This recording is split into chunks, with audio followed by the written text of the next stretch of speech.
ওকে।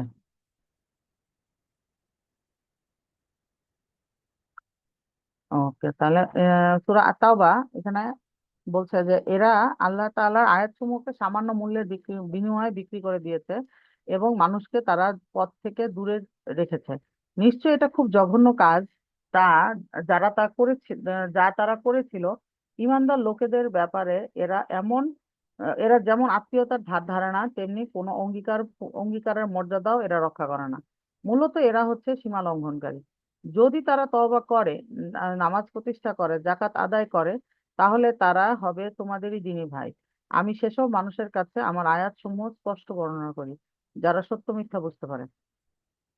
তারা যদি তাদের প্রতিশ্রুতি দেওয়ার পরও তাদের চুক্তি ভঙ্গ করে এবং তোমাদের দিন সম্পর্কে বিদ্রূপ করে, তাহলে তোমরা কাফির সর্দারদের বিরুদ্ধে যুদ্ধ ঘোষণা করো, কেননা তাদের জন্য তখন আর কোনো চুক্তি বহাল নেই।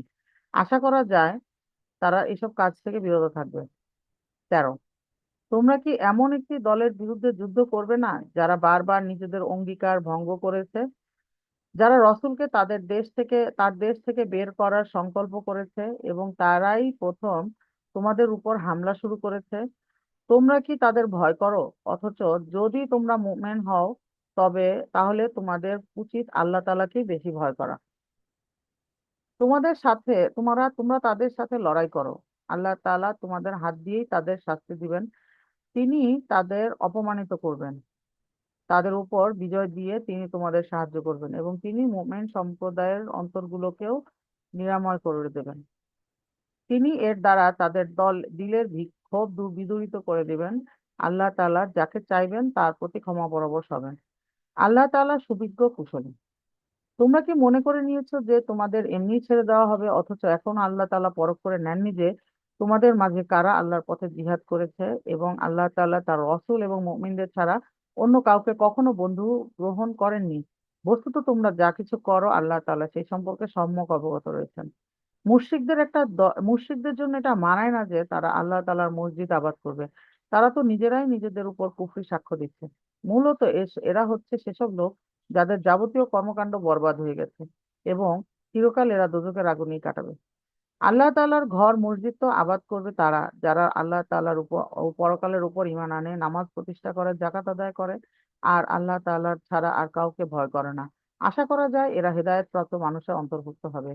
তোমরা কি হাজীদের পানি পান করানো ও কাবা ঘরকে আবাদ করাকে সে ব্যক্তির কাজের সমপর্যায় মনে করো, যে ব্যক্তি আল্লাহর উপর ঈমান এনেছে, পরকালের উপর ঈমান এনেছে এবং আল্লাহ তাআলার রাস্তায় জিহাদ করছে? এরা কখনো আল্লাহর কাছে সমান নয়। আল্লাহ তাআলা কখনো জালিমদের সঠিক পথ দেখান না। 20, যারা আল্লাহর উপর ঈমান এনেছে তার জন্যই হিজরত করেছে এবং আল্লাহ তাআলার পথে জান ও মাল দিয়ে জিহাদ করেছে, তাদের বড় মর্যাদা আল্লাহ তাআলার কাছে সবচাইতে বড় এবং এ ধরনের লোকই সফলকাম। তাদের রব তাদের জন্য নিজেদের পক্ষ থেকে দয়া, সন্তুষ্টি এবং এমন এক সুরম্য জান্নাতের সুসংবাদ দিচ্ছেন, যেখানে তাদের জন্য স্থায়ী নিয়ামতের সামগ্রী মজুদ রয়েছে। সেখানে তারা চিরদিন থাকবে। অবশ্যই আল্লাহ তাআলার কাছে মুমিনদের জন্য মহা পুরস্কার সংরক্ষিত। হে ঈমানদার ব্যক্তিরা, তোমাদের পিতা ও ভাইয়েরা কখনো ঈমানের উপর কুফরিকে প্রাধান্য দিতে বেশি ভালোবাসে, তাহলে তোমরা এমন লোকেদের কখনো বন্ধুরূপে গ্রহণ করো না। তোমাদের মধ্যে যারা এদের বন্ধু হিসেবে গ্রহণ করে, তারা সুস্পষ্ট জালিম।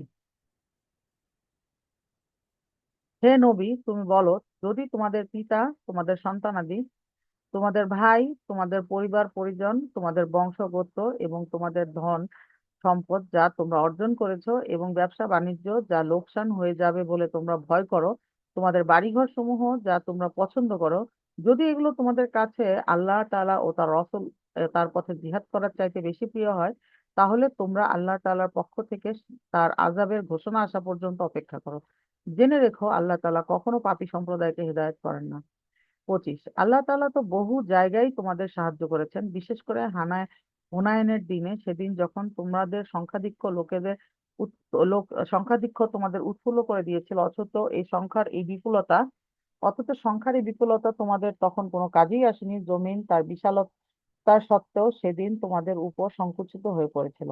অতঃপর তোমরা ময়দান ছেড়ে পৃষ্ঠ প্রদর্শন করে পালিয়েও গেলে। অতঃপর আল্লাহ তাআলা তার রাসূল ও মুমিনদের উপর তার প্রশান্তি নাযিল করলেন। ময়দানে তিনি এমন এক লস্কর বাহিনী পাঠালেন যাদের তোমরা দেখতে পাওনি, এবং তাদের দিয়ে তিনি কাফিরদের শাস্তি দিলেন। যারা আল্লাহকে অস্বীকার করেছে এই হচ্ছে তাদের যথাযথ পাওনা। 27, এরপরও আল্লাহ তাআলা যাকে ইচ্ছা তাকে তওবা করা তৌফিক দেন। আল্লাহ তাআলা ক্ষমাশীল, পরম দয়ালু। 28, হে ঈমানদাররা, মুশরিকরা হচ্ছে চিন্তা ও আদর্শের দিক থেকে নাপাক। অতএব এই নাপাকি দিয়ে তারা যেন এবছরের পর আর কখনো পবিত্র মসজিদের কাছে না আসে। তাদের না আসার কারণে তোমরা যদি আশু দরিদ্রের আশঙ্কা করো, তাহলে জেনে রাখো অচিরে আল্লাহ তাআলা চাইলে নিজ অনুগ্রহ দিয়ে তোমাদের অভাব মুক্ত করে দিবেন। অবশ্যই আল্লাহ তাআলা সর্বজ্ঞ ও কুশলী। 29, যাদের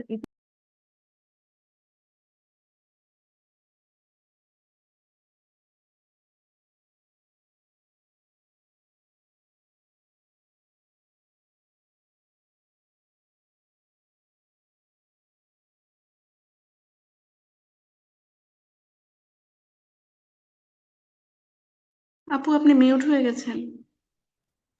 সরি, যাদের ইতিপূর্বে কিতাব দেওয়া হয়েছে তাদের মধ্যে যারা আল্লাহ তাআলার উপর ঈমান আনে না, পরকালের উপর ঈমান আনে না, আল্লাহ তাআলা ও তার রসূল যা কিছু হারাম করেছেন তা হারাম বলে স্বীকার করে না, সর্বোপরি যারা সত্য দিনকে নিজেদের জীবন ব্যবস্থা হিসেবে গ্রহণ করে না, তাদের বিরুদ্ধে তোমরা লড়াই চালিয়ে যাও, যে পর্যন্ত না তারা পদানত হয়ে স্বেচ্ছায় আনুগত্যের কর হিসেবে জিজিয়া দিতে শুরু করে।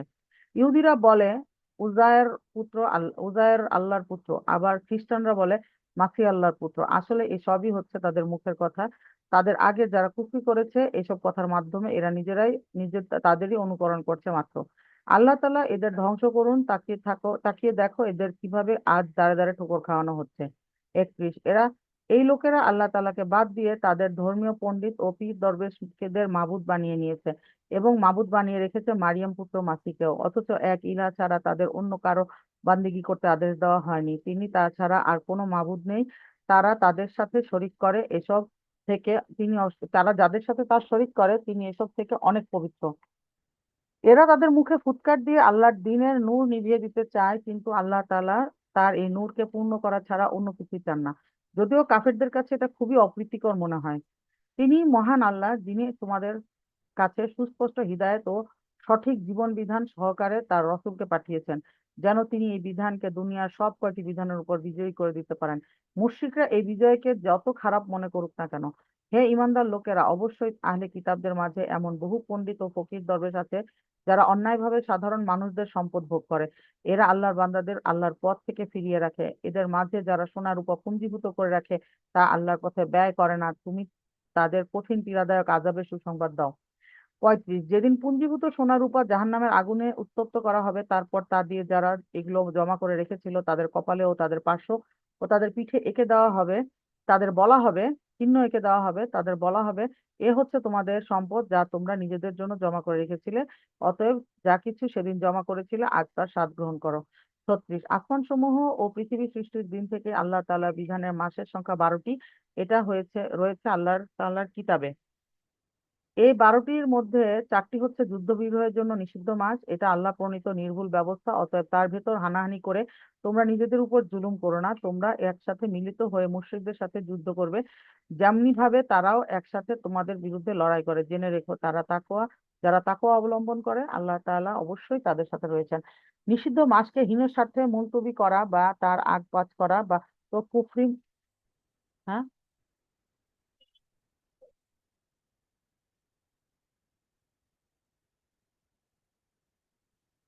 কুফরির মাত্রা বৃদ্ধি করা শামিল, যা এর ফলে কাফিরদের গোমরাহিতে নিমজ্জিত করে দেওয়া হয়। এই লোকেরা এক বছর কোনো মাসকে প্রয়োজনে হালাল করে নেয়, আবার পরবর্তী বছরে কোনো মাসকে তারা হারাম বানিয়ে নেয়, যেন এভাবে আল্লাহ তাআলা যে মাসগুলোকে হারাম করেছেন তার সংখ্যাও পূরণ হয়ে যায়। আবার আল্লাহ তাআলা যা হারাম করেছেন তাও মাঝে মাঝে হালাল করে নেওয়া যায়। বস্তুত তাদের অন্যায় কাজগুলোকে এভাবেই তাদের কাছে শোভনীয় করে দেওয়া হয়েছে, আর আল্লাহ তাআলা কখনো কাফির সম্প্রদায়কে সঠিক পথের দিশা দেন না। শান্তা আপু, আপনি 38 থেকে পড়েন তো, আমার একটু কাজ করতে ইমার্জেন্সি।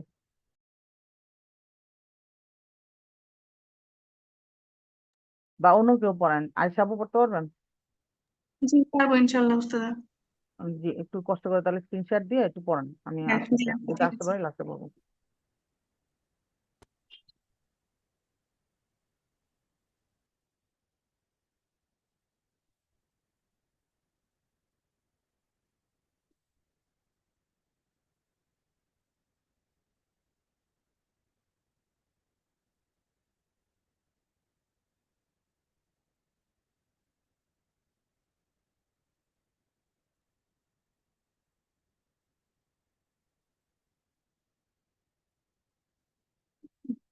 পুরো স্ক্রিন দেখা যাচ্ছে? দেখা যাচ্ছে আপু। জি। 38। আল্লাহ তাআলা বলবেন, তোমাদের আগে যেসব মানুষের দল জিনের দল গত হয়ে গেছে তাদের সাথে তোমরাও আজ সবাই জাহান্নামের আগুনে প্রবেশ করো। এমনি করে যখন এক একটি জনগোষ্ঠী জাহান্নামে দাখিল হতে থাকবে তখন তারা তাদের সাথী ভাই বোনদের ওপর লানত দিতে থাকবে। এভাবে লানত দিতে দিতে যখন সবাই সেখানে গিয়ে একত্র হবে তখন তাদের শেষের দলটি পূর্ববর্তী দলের ব্যাপারে বলবে, হে আমাদের রব, এরাই হচ্ছে সেসব লোক যারা আমাদের গোমরাহ করেছিল, তুমি এদের আগুনের শাস্তি দ্বিগুণ করে দাও। আল্লাহ তাআলা বলবেন, আজ তোমাদের প্রত্যেকের শাস্তিই হবে দ্বিগুণ, কিন্তু তোমরা তো বিষয়টি জানোই না। 39। তাদের প্রথম দলটি তাদের শেষের দলটিকে বলবে, হ্যাঁ, আমরা অপরাধী হয়ে থাকলে তোমাদেরও আমাদের ওপর কোনো শ্রেষ্ঠত্ব ছিল না। এ সময় আল্লাহর ঘোষণা আসবে, তোমরা আজ নিজ নিজ কর্মফলের জন্য আযাবের স্বাদ গ্রহণ করতে থাকো। 40। অবশ্যই যারা আমার আয়াতসমূহকে অস্বীকার করেছে এবং বিদ্রোহ করে তা থেকে মুখ ফিরিয়ে সরি অবশ্যই যারা আমার আয়াতসমূহকে অস্বীকার করেছে এবং বিদ্রোহ করে তা থেকে মুখ ফিরিয়ে নিয়েছে তাদের জন্য কখনো রহমত ভরা আসমানের দুয়ার খুলে দেয়া হবে না। না এরা জান্নাতে প্রবেশ করতে পারবে যতক্ষণ পর্যন্ত একটি সূচের ছিদ্র পথ দিয়ে একটি উট প্রবেশ করতে পারবে। আমি এভাবেই অপরাধীদের প্রতিফল দিয়ে থাকি। 41। সেদিন তাদের জন্য বিছানা থাকবে জাহান্নামের আগুনের, আবার এই আগুনই হবে তাদের উপর আচ্ছাদন। এভাবেই আমি জালিমদের প্রতিফল দিয়ে থাকি। 42। যারা আমার উপর ঈমান এনেছে এবং নেক আমল করেছে আমি তাদের কাউকেই তাদের সাধ্যের বাইরে দায়িত্ব দেই না। এই লোকেরাই হচ্ছে জান্নাতের অধিবাসী, তারা সেখানে চিরদিন থাকবে। 43। দুনিয়ায় তাদের মনের ভেতর পরস্পরের বিরুদ্ধে যে ঘৃণা বিদ্বেষ ছিল তা আমি সেদিন বের করে ফেলে দিব। তাদের জন্য নির্দিষ্ট জান্নাতের তলদেশ দিয়ে ঝর্ণাধারা প্রবাহিত হবে। এসব দেখে তারা বলবে, সমস্ত প্রশংসা আল্লাহ তাআলার জন্য, যিনি আমাদের এই স্থানটির পথ দেখিয়েছেন। আল্লাহ তাআলা আমাদের পথ না দেখালে আমরা নিজেরা কিছুতেই হেদায়েত পেতাম না। আমাদের মালিকের পক্ষ থেকে রসুলরা সত্য বিধান নিয়ে এসেছিল। এ সময় তাদের জন্য ঘোষণা দেয়া হবে, এই হচ্ছে সেই জান্নাত আজ তোমাদের যারা উত্তরাধিকারী করে দেয়া হলো, আর এটা হচ্ছে সেসব কাজের প্রতিফল যা তোমরা দুনিয়ায় করছিলে। 44। জান্নাতের অধিবাসীরা জাহান্নামী লোকদের ডেকে বলবে, আমাদের রব আমাদের সাথে যে ওয়াদা করেছিলেন আমরা তা সত্য পেয়েছি। তোমরা কি তোমাদের মালিকের তোমরা কি তোমাদের মালিকের ওয়াদা সমূহকে সঠিক পেয়েছো? তারা বলবে, হ্যাঁ। অতঃপর তাদের মাঝে একজন ঘোষণাকারী বলবে, জালিমদের ওপর আল্লাহ তাআলার লানত হোক। 45। লানত হোক তাদের উপরও যারা মানুষদের আল্লাহ তাআলার পথ থেকে বিরত রাখতো এবং তাতে বক্রতা খুঁজে বেড়াতো, আর তারা শেষ বিচারের দিনও অস্বীকার করত। 46। তাদের উভয়ের মাঝে একটি দেয়াল থাকবে, এ দেয়ালের উঁচু স্থানের উপর থাকবে আরেক দলের কিছু লোক, যারা সেখানে সরি তাদের উভয়ের মাঝে একটি দেয়াল থাকবে, এ দেয়ালের উঁচু স্থানের উপর থাকবে আরেকটি দলের কিছু লোক, যারা সেখানে আনিত প্রতিটি ব্যক্তিকে তাদের নিজ নিজ চিহ্ন অনুযায়ী চিনতে পারবে। তারা জান্নাতের অধিবাসীদের ডেকে বলবে, তোমাদের উপর শান্তি বর্ষিত হোক। এরা যদিও 46 পড়া হয়ে গেছে। আপু এটা সূরা তাওবা তো আপু? আজকে কিন্তু আমাদের তওবা পড়া সূরা হচ্ছে। তো আরাফ পড়ছেন আপনি, তওবা পড়বেন তো আপু। 200 সরি আমি ইসে চলে গেছি না, দুঃখিত। তারপরে আমি এতক্ষণ পেজ নাম্বার খেয়াল করি নাই। আচ্ছা, 38 নাম্বার ছিল হচ্ছে 285, এটা তো হচ্ছে সূরা আরাফেই রইলো এখনো। কেউ কি একটু বলতে পারবেন কত নাম্বার পেজটা ছিল? 209 মনে হয় আমি দেখছিলাম, তো ভুলে চলে গেছি। পেজ নাম্বার 229 না? ঠিক আছে, 247টা।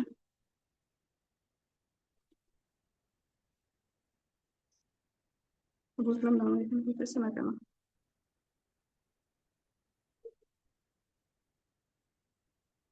সরি, আমি আসলে পেজ নাম্বার খেয়াল করি নাই। এই পেজটা ছিল আপু? এটা সূরা ইউনূস, এটা তো ছিল না।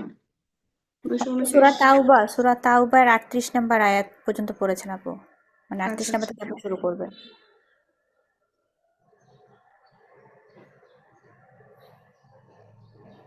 হুম,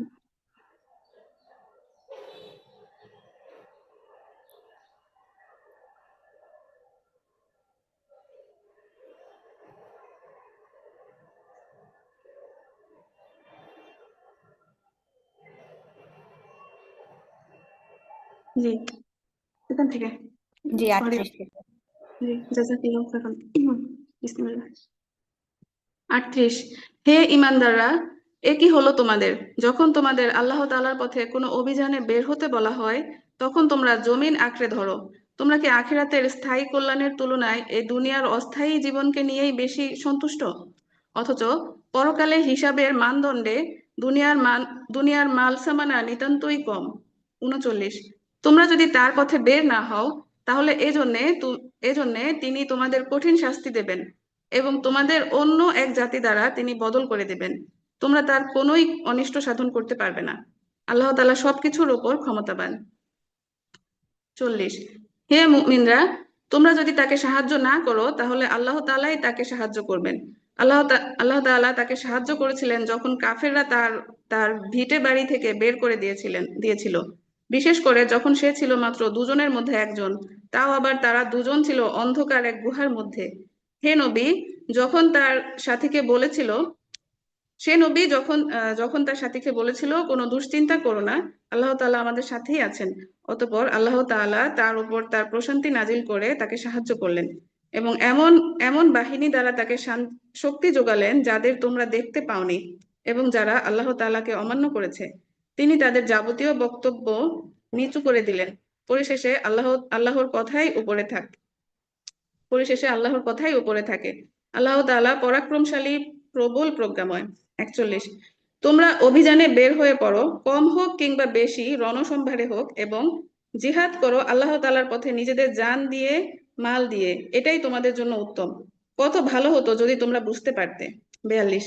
হে নবী, এতে যদি আশু কোনো লাভ থাকতো, হতো যদি তাদের এই সফর সহজ সুগম, তাহলে তারা অবশ্যই এই অভিযানে তোমাদের অনুসরণ করত। কিন্তু তাদের জন্য এই যাত্রাপথ অনেক দীর্ঘ ও দুর্গম ঠেকেছে। তারা অচিরেই আল্লাহর নামে কসম করে বলবে, আমরা যদি সক্ষম হতাম তাহলে অবশ্যই তোমার সাথে অভিযানে বের হতাম। মিথ্যা অজুহাত পেশ করে তারা নিজেরাই নিজেদের ধ্বংস করেছে। আল্লাহ তাআলা জানেন এরা আসলেই মিথ্যাবাদী। 43। হে নবী, আল্লাহ তাআলা তোমাকে মাফ করুন, ঈমানের দাবিতে কারা সত্যবাদী আর কারা মিথ্যাবাদী এই বিষয়টা তোমার কাছে স্পষ্ট হওয়ার আগে তুমি কেন তাদের যুদ্ধে যাওয়া থেকে অব্যাহতি দিলে? 44। যারা আল্লাহ তাআলা ও পরকালের উপর ঈমান এনেছে, তারা নিজেদের মাল ও জীবন দিয়ে আল্লাহর পথে জিহাদ অবতীর্ণ না হওয়ার জন্য তোমার কাছ থেকে অব্যাহতি চাইতে আসবে না। আল্লাহ তাআলা অবশ্যই সেসব লোককে জানেন যারা তাকওয়া অবলম্বন করে। 45। যুদ্ধে না যাওয়ার জন্য তোমার কাছে অব্যাহতি চাইতে তো আসবে তারা যারা আল্লাহ তাআলা ও পরকালের উপর ঈমান রাখে না, তাদের মন সংশয়যুক্ত, আর তারা নিজেরাও সংশয়ে দোদুল্যমান থাকে। 46। যদি এরা তোমার সাথে বের হতেই চাইতো, তাহলে তারা সেজন্য প্রস্তুতি নিত, কিন্তু ওদের এই যাত্রাটা আল্লাহ তাআলার মনোপুত হয়নি, তাই তিনি তাদের এ থেকে বিরত রাখলেন। তাদের যেন বলে দেয়া হয়, যারা পিছনে বসে আছে তোমরাও তাদের সাথে বসে থাকো। 47। ওরা তোমাদের মাঝে বের হলে তা তোমাদের মধ্যে বিভ্রান্তি শুধু বাড়িয়ে দিত এবং তোমাদের সমাজে নানা রকম অশান্তি সৃষ্টির জন্য এদিক সেদিক ছুটাছুটি করত। তাছাড়া তোমাদের মধ্যেও তো তাদের কথা আগ্রহের সাথে শোনার মতো গুপ্তচর কিংবা দুর্বল ঈমানের লোক আছে। আল্লাহ তাআলা এসব জালিমদের অবস্থা সম্পর্কে সম্যক অবগত রয়েছেন। 48। এরা এর আগেও তোমাদের মাঝে বিশৃঙ্খলা সৃষ্টি করতে চেয়েছিল এবং তোমাদের পরিকল্পনাগুলো পাল্টে দেওয়ার চক্রান্ত করেছিল। শেষ পর্যন্ত ন্যায় ও ইনসাফ তাদের সাথে এসে হাজির হলো এবং আল্লাহ তাআলার ফয়সালায় চূড়ান্তভাবে বিজয়ী হলো, যদিও তারা এ বিজয়কে পছন্দ করে না। 49। তাদের ভেতর এমন কিছু মানুষও আছে যারা বলে, হে নবী, যুদ্ধে যাওয়া থেকে তুমি আমাকে অব্যাহতি দাও এবং আমাকে তুমি কোনো লোভের মুসিবতে ফেলো না। জেনে রেখো, এরা তো আগে থেকেই নানা মুসিবতে পড়ে আছে, আর জাহান্নাম তো কাফিরদের বড় মুসিবতের মতোই ঘিরে রেখেছে। 50। তোমাকে যদি কখনো কোনো কল্যাণ স্পর্শ করে তাহলে এতে তাদের দুঃখ হয়। আবার তোমার কোনো বিপদ ঘটলে তারা বলে, হ্যাঁ আমরা জানতাম, তাই আমরা আগেই আমাদের পথ অবলম্বন করে নিয়েছিলাম। অতঃপর তারা উৎফুল্ল চিত্তে তোমার কাছ থেকে সরে পড়ে।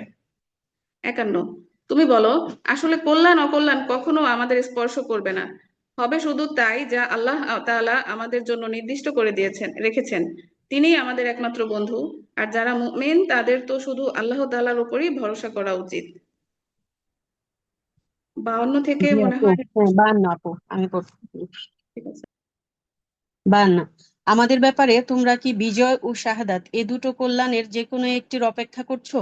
কিন্তু তোমাদের জন্য আমরা যা কিছুর প্রতীক্ষা করছি তা হচ্ছে আল্লাহ তাআলা নিজে থেকে তোমাদের আযাব দেবেন, কিংবা আমাদের হাত দিয়ে তিনি তোমাদের শাস্তি দেবেন। হ্যাঁ, তোমরা অপেক্ষা করো, আমরাও তোমাদের সাথে অপেক্ষা করছি। হে নবী, তুমি এ ধরনের লোকদের বলো, ধন সম্পদ আগ্রহ সহকারে খরচ করো কিংবা অনিচ্ছায় খরচ করো, কোনো অবস্থায় তা তোমাদের কাছ থেকে কবুল করা হবে না। তোমরা অবশ্যই একটি নাফরমান জাতি। 54, তাদের এ অর্থ তাদের এ অর্থ সম্পদ কবুল না হওয়াকে এছাড়া আর কোনো কিছুই বাধা দেয়নি যে তারা স্বয়ং আল্লাহ তাআলা ও তার রসুলকে অমান্য করেছে। তারা নামাজের জন্য আসে ঠিকই, কিন্তু তারা থাকে একান্ত অলস। তারা তারা অর্থ ব্যয় করে ঠিকই, কিন্তু তা করে একান্ত অনিচ্ছার সাথে। 55, সুতরাং হে নবী, ওদের মাল সম্পদ ও সন্তান সন্ততি যেন তোমাকে কখনো আশ্চর্যান্বিত না করে।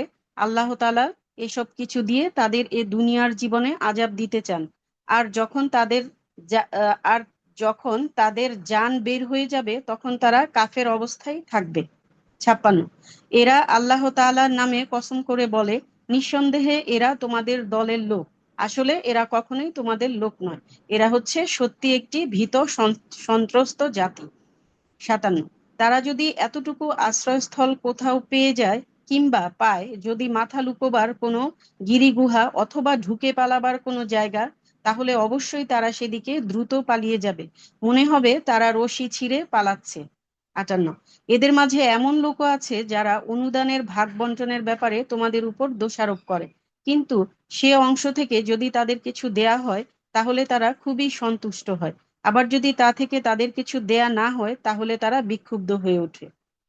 59, আল্লাহ তাআলা ও তার রসুল তাদের যা দিয়েছেন যদি তারা এর উপর সন্তুষ্ট হতো, তারা যদি বলতো আল্লাহ তাআলা আমাদের জন্য যথেষ্ট, অচিরেই আল্লাহ তাআলা তার অনন্ত ভান্ডার থেকে আমাদের দান করবেন এবং তার রসুলও আমাদের দান করবেন। অবশ্যই আমরা আমরা আল্লাহর সন্তুষ্টির দিকে তাকিয়ে আছি। 60, সাদাকা জাকাত হচ্ছে ফকির মিসকিনদের জন্য এ ব্যবস্থাপনার উপর নিয়োজিত কর্মচারীদের জন্য, যাদের অন্তঃকরণ দ্বীনের প্রতি অনুরাগী করা প্রয়োজন তাদের জন্য। গোলামি থেকে আজাদ করার মধ্যে, ঋণগ্রস্ত ব্যক্তিদের ঋণ মুক্তির মধ্যে, আল্লাহ তাআলার পথে ও মুসাফিরদের জন্য এ সাদাকার অর্থ ব্যয় করা হবে। এটা আল্লাহ তাআলার নির্ধারিত ফরজ। আল্লাহ তাআলা বিজ্ঞ কুশলী। 61, তাদের মধ্যে এমন কিছু লোকও আছে যারা নবীকে কষ্ট দেয়। তারা বলে, এ ব্যক্তি কান কথায় বিশ্বাস করে, হে নবী তুমি বলো, তার কান তার কান তাই শোনে যা তোমাদের জন্য কল্যাণকর। সে আল্লাহ তাআলাতে বিশ্বাস করে, মুমিনদের উপর বিশ্বাস রাখে। তোমাদের মধ্যে যারা ঈমান আনে সে তাদের জন্য আল্লাহ তাআলার রহমত। যারা আল্লাহর রসুলকে কষ্ট দেয় তাদের জন্য কঠোর শাস্তির ব্যবস্থা রয়েছে। 62, এরা তোমাদের খুশি করার জন্য আল্লাহ তাআলার নামে শপথ করে, অথচ এরা যদি মুমিন হতো তাহলে এরা বুঝতো যে তাদের খুশি করার জন্য আল্লাহ তাআলা ও তার রসুলের অধিকারী হচ্ছে বেশি। 63, এরা কি এ কথা জানে না, যদি কোনো ব্যক্তি আল্লাহ তাআলা ও তার রসুলের বিদ্রোহ করে তার জন্য রয়েছে জাহান্নামের আগুন, সেখানে সে চিরকাল থাকবে আর তা হবে তার জন্য চরম লাঞ্ছনা। 64, মুনাফিকরা আশঙ্কা করে তোমাদের উপর এমন কোন সূরা নাজিল হয়ে পড়ে কিনা যা সেসব কিছু ফাঁস করে দেবে যা তাদের মনের ভেতরে লুকিয়ে আছে। হে নবী তুমি বলো, হ্যাঁ তোমরা বিদ্রূপ করে নাও, অবশ্যই আল্লাহ তাআলা এমন সব কিছু ফাঁস করে দেবেন যার তোমরা আশঙ্কা করছো। 65, তুমি যদি তাদের জিজ্ঞেস করো তারা অবশ্যই বলবে, না আমরা তো এমন অর্থহীন কথাবার্তা ও হাসি কৌতুক করছিলাম মাত্র। তুমি বলো, তোমরা কি আল্লাহ তাআলা তার আয়াতসমূহ ও তার রসুলের সাথেই বিদ্রূপ করছিলে? 66 হে কাফেররা, তোমরা দোষ ছাড়ানোর চেষ্টা করো না। একবার তোমাদের ঈমান আনার পর তোমরা পুনরায় কাফের হয়ে গিয়েছিলে। আমি যদি তোমাদের এক দলকে ঈমানের কারণে ক্ষমা করে দিতে পারি, তাহলে আরেক দলকে কুফরির জন্য কঠোর শাস্তিও দিতে পারি, কারণ এরা ছিল জঘন্য অপরাধী। 67 মুনাফেক পুরুষ ও মুনাফেক নারী এরা একে অপরের লোক। তারা উভয়েই মানুষদের অসৎ কাজের আদেশ দেয় ও সৎ কাজ থেকে বিরত রাখে এবং আল্লাহ তাআলার পথে খরচ করার ব্যাপারে উভয়েই নিজেদের হাত বন্ধ করে রাখে। তারা যেমনি এ দুনিয়ায় আল্লাহ তাআলাকে ভুলে গেছে, তিনিও তেমনি আখেরাতে তাদের ভুলে যাবেন। নিঃসন্দেহে মুনাফেকরা সবাই পাপিষ্ঠ। 68 আল্লাহ তাআলা মুনাফেক পুরুষ, মুনাফেক নারী এবং কাফেরদের জাহান্নামের ভয়াবহ আগুনের প্রতিশ্রুতি দিয়েছেন, যেখানে তারা চিরকাল জ্বলতে থাকবে। এই আগুনই হবে তাদের জন্য যথেষ্ট। তাদের উপর আল্লাহ তাআলার গজব নাজিল হোক। ওদের জন্য রয়েছে চিরস্থায়ী আযাব। 69 তোমরা তাদেরই মতো যারা তোমাদের আগে এখানে প্রতিষ্ঠিত ছিল। তারা শক্তিতে ছিল তোমাদের চাইতে প্রবল, ধন সম্পদ, সন্তান সন্ততি তাদের তোমাদের চাইতে ছিল বেশি। দুনিয়ার যে ভোগবিলাস তাদের ভাগে ছিল তা তারা ভোগ করে গেছে। অতঃপর তোমাদের ভাগে যা ছিল তোমরাও তা ভোগ করছো। যেমনি করে তোমাদের আগের লোকেরা তাদের যে পরিমাণ ভোগ করার ছিল তা শেষ করে গেছে, তারা যেমন অনর্থক কাজ করত, তোমরাও তেমনি অর্থহীন কাজ করছো। এরা হচ্ছে সেসব লোক দুনিয়া আখেরাতে যাদের কর্মফল বিনষ্ট হয়ে গেছে, আর এরাই হচ্ছে নিদারুণভাবে ক্ষতিগ্রস্ত। 70 এদের কাছে কি আগের লোকদের খবর পৌঁছেনি? নূহের জাতির, আদ জাতির, সামুদ জাতির কীর্তিকলাপ, ইব্রাহিম, মাদয়ানবাসী নবী ও সে বিধ্বংস জনবসতির কথা। এদের কাছে তাদের রসুলরা আল্লাহ তাআলার সুস্পষ্ট আয়াত নিয়ে এসেছিল। নবী না পাঠিয়ে কাউকে আযাব দেওয়ার অবিচার তো আল্লাহ তাআলা তাদের উপর কখনো করতে পারেন না। বস্তুত তারা নিজেরাই নিজেদের উপর জুলুম করেছে। 71 অপরদিকে মোমেন পুরুষ ও মোমেন নারীরা একে অপরের বন্ধু। এরা মানুষদের ন্যায় কাজের আদেশ দেয়, অন্যায় কাজ থেকে বিরত রাখে। তারা নামাজ প্রতিষ্ঠা করে, যাকাত আদায় করে, সব কাজে আল্লাহ তাআলা ও তার রসুলের অনুসরণ করে। এরাই হচ্ছে সেসব মানুষ যাদের উপর আল্লাহ তাআলা অচিরেই দয়া করবেন। অবশ্যই আল্লাহ তাআলা পরাক্রমশালী, কুশলী।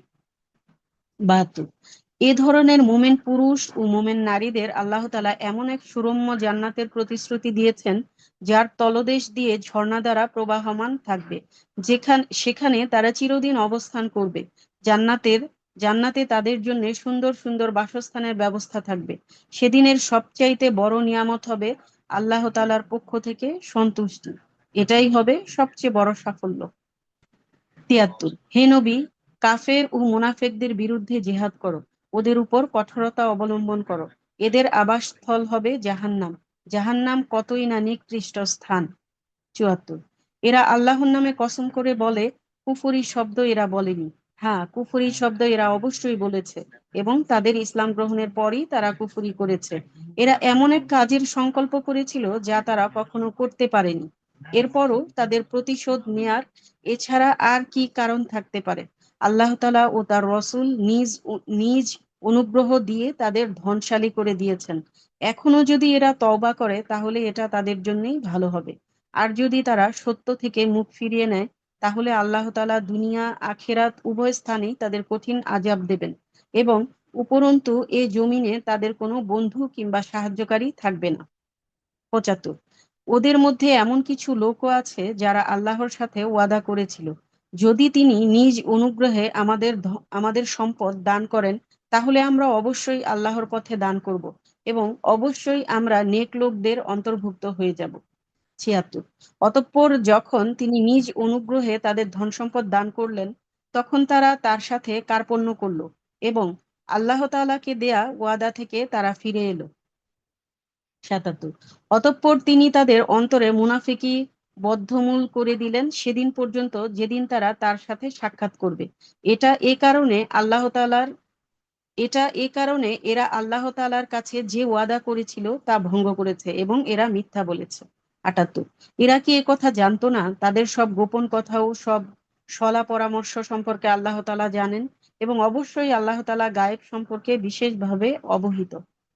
79 যারা সেসব ঈমানদার ব্যক্তিদের দোষারোপ করে যারা আন্তরিক নিষ্ঠা ও আগ্রহের সাথে আল্লাহ তাআলার পথে দান করে এবং যারা দান করার মতো নিজেদের পরিশ্রম লব্ধ সামান্য কিছু সম্পদ ছাড়া কিছুই পায় না, তাদের সাথেও এ লোকেরা হাসি ঠাট্টা করে। মূলত এদের স্বয়ং আল্লাহ তাআলাও বিদ্রূপ করতে থাকেন। পরকালে তাদের জন্য রয়েছে কঠিন আযাব। ৮০। হে নবী, এদের জন্য তুমি আল্লাহ তাআলার কাছে ক্ষমা প্রার্থনা করো কিংবা না করো, দুটোই সমান। তুমি যদি ৭০ বারও তাদের জন্য আল্লাহর কাছে ক্ষমা চাও, আল্লাহ তাআলা কখনো তাদের ক্ষমা করবেন না, কেননা এরা জেনে বুঝে আল্লাহ তাআলা ও তার রসুলকে অস্বীকার করেছে। আসলে আল্লাহ তাআলা কখনো নাফরমান লোকদের হেদায়েত করেন না। ৮১। যাদের পেছনে ফেলে রাখা হলো, তারা যুদ্ধে না গিয়ে আল্লাহর রসুলের ইচ্ছার বিরুদ্ধে নিজেদের ঘরে বসে থাকতে পেরে খুব খুশি হয়ে গেল। তারা তাদের জানমাল দিয়ে আল্লাহর পথে জেহাদ করাটাকে পছন্দ করলো না। তারা বলল, এ ভীষণ গরমে তোমরা অভিযানে যেও না। হে নবী, তুমি তাদের বলো, জাহান্নামের আগুন তো এর চাইতেও বেশি গরম। কত ভালো হতো তারা যদি বুঝতে পারতেন। ৮২। অতএব এ দুনিয়ায় তাদের কম হাসা উচিত, অন্যথায় কেয়ামতের দিন তাদের বেশি কাঁদতে হবে। তারা যা কিছুই অর্জন করেছে তাই হবে তাদের সেদিনের যথার্থ বিনিময়। ৮৩। এ অভিযানের পর আল্লাহ তাআলা যদি তোমাকে তাদের কোনো একটি দলের কাছে ফেরত নিয়ে আসেন, অতঃপর তারা যদি তোমার কাছে পুনরায় কোনো যুদ্ধে যাবার অনুমতি চায়, তাহলে তুমি বলো, না, কখনো তোমরা আমার সাথে আর কোনো অভিযানে বের হবে না এবং তোমরা আর আমার সাথে কখনো শত্রুর সাথেও লড়বে না, কেননা তোমরা প্রথমবার যুদ্ধের বদলে পেছনে বসে থাকা পছন্দ করেছিলে। আজ যাও, যারা পেছনে থেকে গেছে তাদের সাথে তোমরাও পেছনে বসে থাকো। ৮৪। ওদের মধ্যে এমন কোনো ওদের মধ্যে কোনো লোকের মৃত্যু হলে তুমি কখনো ওদের কারো জানাজার নামাজ পড়ো না, কখনো তুমি তার কবরের পাশে দাঁড়িও না, কেননা এই ব্যক্তিরা আল্লাহ তাআলা ও তার রসুলের সাথে কুফরি করেছে, এরা নাফরমান অবস্থায় মরেছে। ৮৫। ওদের ধন সম্পদ, ওদের সন্তান সন্ততি যেন তোমাকে কখনো বিমুগ্ধ করতে না পারে। মূলত আল্লাহ তাআলা এসব কিছু দিয়ে তাদের দুনিয়ায় নানা ধরনের শাস্তি দিতে চান এবং এমন এক অবস্থায় তাদের প্রাণবায়ু বের হবে যখন তারা পুরোপুরি কাফের থাকবে। ৮৬। যখনই এমন ধরনের কোনো সূরা নাজিল হয় যেখানে বলা হয় তোমরা আল্লাহর উপর ঈমান আনো এবং তার রসুলের সাথে কাফেরদের বিরুদ্ধে জেহাদ করো, তখনই তাদের বিত্তশালী ব্যক্তিরা তোমার কাছে এসে যুদ্ধে না যাওয়ার জন্য অব্যাহতি চায় এবং তারা বলে, হে নবী, আমাদের ছেড়ে দাও, যারা ঘরে বসে আছে আমরাও তাদের সাথে থাকি। ৮৭। তারা মূলত ঘরে বসে থাকা লোকদের সাথে অবস্থান করাই পছন্দ করে নিয়েছে। তাদের অন্তরের উপর মোহর মেরে দেয়া হয়েছে, ফলে তারা কিছুই বুঝতে পারে না। ৮৮। কিন্তু আল্লাহর রসুল এবং যারা তার সাথে ঈমান এনেছে তারা নিজেদের জানমাল দিয়ে আল্লাহর পথে জেহাদ করেছে। এদের এদের জন্যেই যাবতীয় কল্যাণ রয়েছে, আর এরাই হচ্ছে প্রকৃত সফলকাম। ৮৯। আল্লাহ তাআলা এদের জন্য এমন এক সুরম্য জান্নাত প্রস্তুত করে রেখেছেন যার পাদদেশে ঝর্ণাধারা প্রবাহমান, সেখানে তারা চিরকাল থাকবে। বস্তুত এ হচ্ছে সর্বোত্তম সাফল্য। ৯০। উজরকামী কিছু সংখ্যক আরব বেদুইনও তোমার কাছে এসে হাজির হয়েছে, যেন তাদেরও এ যুদ্ধে যাওয়া থেকে অব্যাহতি দেয়া হয়। এভাবে সে লোকগুলো ঘরে বসে থাকতো যারা আল্লাহ তাআলা ও তার রসুলকে মিথ্যা সাব্যস্ত করেছিল। এদের মধ্যে যারা কুফরি করেছে, অচিরেই তারা মর্মান্তিক আযাবে নিমজ্জিত হবে। ৯১। যারা দুর্বল, যুদ্ধে শরিক না হওয়ায় তাদের উপর দোষের কিছু নেই। দোষের নেই তাদেরও যারা অসুস্থ কিংবা যারা যুদ্ধের খরচ করার মতো কোনো সম্বল পায়নি। অবশ্য এরা যদি আল্লাহ তাআলা ও তার রসুলের প্রতি নিষ্ঠাবান হয় তা ভিন্ন কথা। সৎকর্মশীল মানুষদের বিরুদ্ধেও অভিযোগের কোনো সুযোগ নেই। আল্লাহ তাআলা একান্ত ক্ষমাশীল ও পরম দয়ালু। ৯২। তোমাদেরও কোনো দোষ নেই। যারা যুদ্ধ শুরুর প্রাক্কালে তোমাদের কাছে যখন যাত্রার বাহন সরবরাহ করার জন্য এসেছিল, তখন তুমি তাদের বলেছিলে, যার উপর আমি তোমাদের আরোহণ করাতে পারি। অতঃপর তারা ফিরে গেল, তখনও তাদের চোখ থেকে অশ্রু বয়ে যাচ্ছিল। যুদ্ধের খরচ জোগাড় করতে না পারায় তারা ভীষণভাবে দুঃখিত হলো। হুম। আপু আমি কি আরো পড়বো, আশা আপু? না আপু, না আমি আপনার পড়বো। ছেলে? জি, হ্যাঁ আমি ইনশাল্লাহ, পড়বো ঠিক ইনশাল্লাহ। আছে আপু। আয়শা আপু, আনফাল শেষ হইলে আপনি একটু থামেন, তখন আমি হচ্ছে মানে সরি, সূরা তাওবা শেষ হইলে একটু থামেন, তাহলে ইউনুসের ওই এক নজরে কোরআন থেকে ইউনুসের পার্টটুকু পড়ে দেবো না ইনশাল্লাহ। জি ইনশাল্লাহ, ঠিক আছে। 93। মূলত অভিযোগ তো তাদের বিরুদ্ধে যারা সামর্থ্যবান হওয়া সত্ত্বেও তোমার কাছে অব্যাহতি চায়। যারা পিছনে পড়ে থাকলো তাদের সাথে ঘরে বসে থাকাই তারা পছন্দ করলো। আল্লাহ তাআলা তাদের অন্তরের উপর মোহর মেরে দিয়েছেন। মূলত তারা কিছুই জানে না। 94। যুদ্ধের পর তোমরা যখন তাদের কাছে ফিরে আসবে তখন তারা তোমাদের কাছে ওজর পেশ করবে। তুমি তাদের বলো, আজ তোমরা কোনো রকম ওজর আপত্তি পেশ করো না, আমরা আর কখনো তোমাদের বিশ্বাস করব না। আল্লাহ তাআলা ইতিমধ্যেই তোমাদের অন্তরের সব কথা আমাদের জানিয়ে দিয়েছেন। আল্লাহ তাআলা ও তার রসূল অবশ্যই তোমাদের কার্যকলাপ দেখবেন।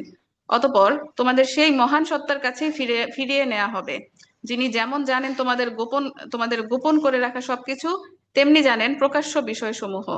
অতঃপর তিনি সে আলোকে তোমাদের তোমাদের বলে দেবেন দুনিয়ার জীবনে তোমরা কি কাজ করেছিলে।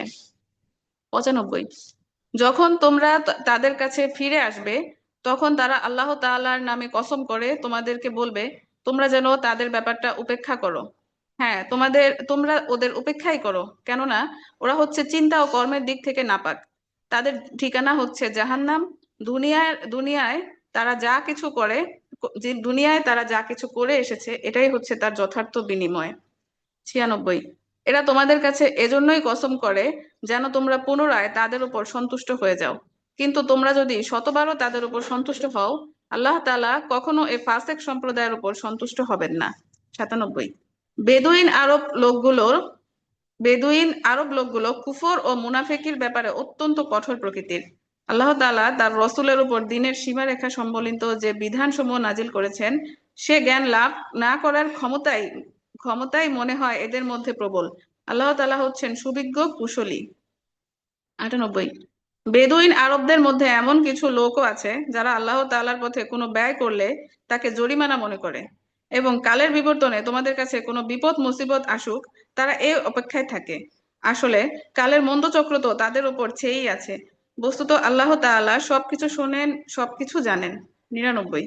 বেদুইন আরবদের মাঝে এমন কিছু লোক আছে যারা আল্লাহ তাআলা ও পরকালের উপর ঈমান রাখে। এরা আল্লাহর পথে যা কিছু খরচ করে তাকে আল্লাহর নৈকট্য ও রসূলের দোয়া পাওয়ার একটা অবলম্বন হিসেবেই গ্রহণ করে। হ্যাঁ, আসলেই তা হচ্ছে তাদের জন্য আল্লাহর নৈকট্য লাভের উপায়। অচিরেই আল্লাহ তাআলা তাদের স্বীয় রহমতে প্রবেশ করাবেন। অবশ্যই আল্লাহ তাআলা ক্ষমাশীল ও পরম দয়ালু। 100। মুহাজির ও আনসারদের মাঝে যারা প্রথম দিকে ঈমান এনেছে এবং পরে যারা একান্ত নিষ্ঠার সাথে তাদের অনুসরণ করেছে, আল্লাহ তাদের উপর সন্তুষ্ট হয়েছেন এবং তারাও তার উপর সন্তুষ্ট হয়েছে। তিনি তাদের জন্য এমন এক সুরম্য জান্নাত তৈরি করে রেখেছেন যার তলদেশ দিয়ে ঝর্ণাধারা প্রবাহিত। সেখানে তারা চিরকাল থাকবে। আর তাই হবে সেদিনের সর্বোত্তম সাফল্য। 101। বেদুইন আরবদের যারা তোমাদের আশেপাশে বাস করে তাদের মধ্যে কিছু কিছু মুনাফিক আছে। আবার কিছু মুনাফিক আছে মদিনাবাসীদের মধ্যেও। এরা সবাই কিন্তু মুনাফিকিতে সিদ্ধহস্ত। তুমি এদের জানো না, আমি কিন্তু এদের জানি। অচিরেই আমি এদের অপমান ও পরাজয় দ্বারা দুবার শাস্তি দেব। অতঃপর ধীরে ধীরে এদের সবাইকে বড় আযাবের দিকে ফিরিয়ে দেয়া হবে। 102। আরো কিছু লোক আছে যারা অকপটে নিজেদের গুনাহসমূহের কথা স্বীকার করেছে। শয়তানের প্ররোচনায় তারা তাদের নেক কাজকে গুনাহের সাথে মিশিয়ে ফেলেছে। আশা করা যায় আল্লাহ তাআলা তাদের উপর ক্ষমা পরবশ হবেন। অবশ্যই আল্লাহ তাআলা ক্ষমাশীল ও পরম দয়ালু। 103। তুমি তাদের ধন সম্পদ থেকে যাকাত ও সাদাকা গ্রহণ করো, এটা তাদের পাকসাফ করে দিবে। তুমিও তাদের তা দিয়ে পরিশোধিত করে দিবে। তুমি তাদের জন্য দোয়া করবে, অবশ্যই তোমার দোয়া তাদের জন্য হবে পরম সান্ত্বনা। আল্লাহ তাআলা সবকিছু শোনেন এবং সবকিছু জানেন। 104। তারা কি এ কথাটা জানে না যে আল্লাহ তাআলা কত মহান? তিনি তার বান্দাদের তওবা কবুল করেন এবং তিনি যাকাত ও সাদাকা গ্রহণ করেন। নিশ্চয়ই আল্লাহ তাআলা তওবা গ্রহণকারী ও পরম দয়ালু। 105।